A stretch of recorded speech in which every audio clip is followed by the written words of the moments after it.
Де взяти дизель, щоб заправити корабель?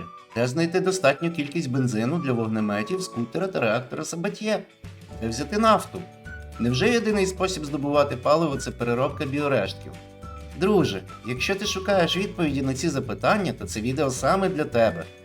Сьогодні ми розберемо, де у Last Caretaker можна знайти нафтову вишку з нескінченою кількістю нафти.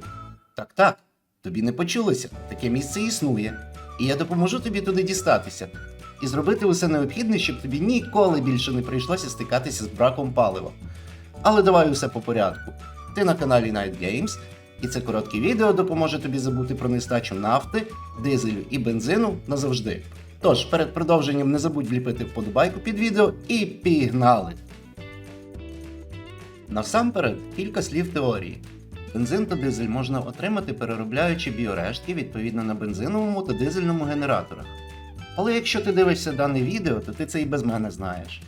І те, що це є прямі продукти переробки нафти, і їх можна отримати за допомогою дистиляційної вежі, ти теж напевно знаєш. Теж мені капітан очевидність знайшовся, скажеш ти. Але те, чого ти напевно не знаєш, якщо все ще дивишся дане відео, це як дістатися до цього нафтового раю. Тому дивись уважно на радар свого корабля.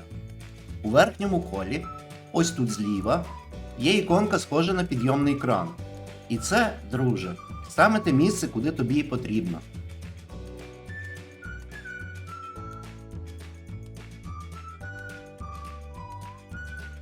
Окей, з розташуванням розібрались, але прибувши на місце, будь обережним.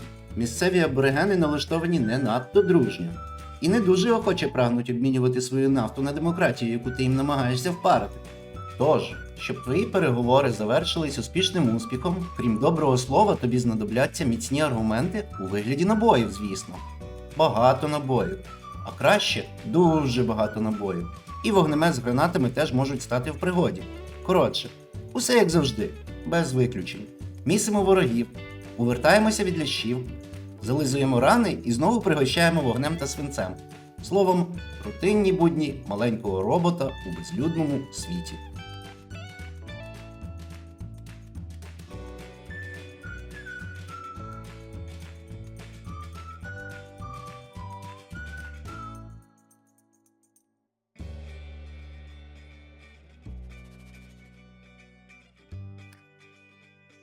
Ой вей, якщо ти думав, що покінчивши з місцевими біологічними та механічними формами життя, твої проблеми теж скінчились, то мені прийдеться тебе трошечки засмутити. Тут ще потрібно відремонтувати насос та провести ряд монтажних робіт, і таким чином забезпечити подачу електроживлення та палива у необхідні тобі місця. Але ти вправний малий, руці та голова на місці, тому особливих проблем з цим, я сподіваюся, у тебе не виникне. Коротше, ти точно впораєшся. Дозволь тільки маленьку пораду, щоб не ставати на банальні граблі, які можуть тобі, м'яко кажучи, підпаскудити момент цілковитого тріумфа. Насос та дистилятор потребують багато електроенергії. Дуже багато.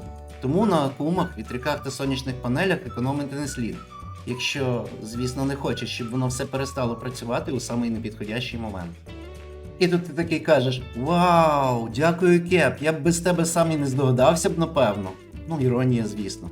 І сподіваюсь, саме зараз підписуєшся на мій канал, якщо ще цього і досі не зробив. Ну а далі, як то кажуть, тебе ніхто вже не обмежує у твоїй творчості.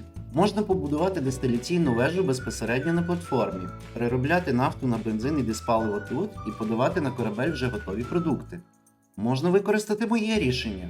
Встановити дистилятор і кілька резервуарів для нафти на кораблі, а кілька на швартовочній платформі. І коли потрібно, то просто повертатися до цієї платформи, заливати нафту і вже у процесі руху переробляти її у дизель та бензин, як це роблю я у своєму проходженні. А можна вигадати якийсь комбінований варіант. Та слухай, друже, врешті-решт, я впевнений, з фантазією у тебе все окей.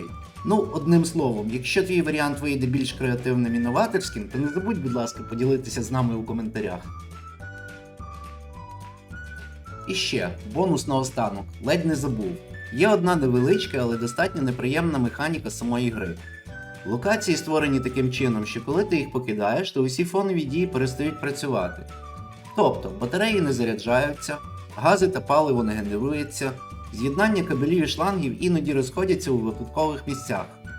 Я кілька разів вже стикався з подібним під час свого проходження і повір, довго бігав з криками: «Та як так? Воно ж усе працювало! Чому нічого не зарядилося?» І з палаючою п'ятою точкою відповідно, ну куди ж без цього? Тож, тримай це в голові, покидаючи локацію, і не дивися, якщо після повернення побачиш щось подібне. Ну от і все, друже. Це відео добігає до свого кінця. І сподіваюсь, що зміг хоч трошки полегшити трудові будні для тебе та для твого робота.